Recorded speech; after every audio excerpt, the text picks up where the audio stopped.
Soul Survivor, bitches. Vietnam. Whoa.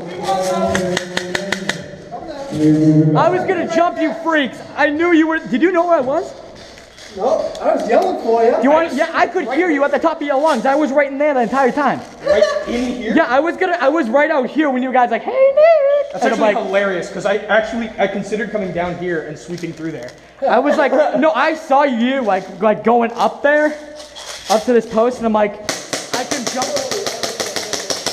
I was so tempted to jump you both when you were looking at me. You came up there, you were gonna get stabbed. You would have been absolutely destroyed if you went up there. Really?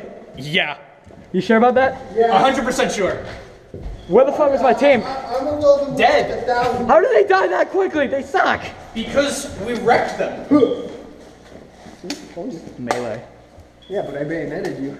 But that was only in the side. I could have still lived that. Through the lung? I don't know if I put it in and turned and kept turning.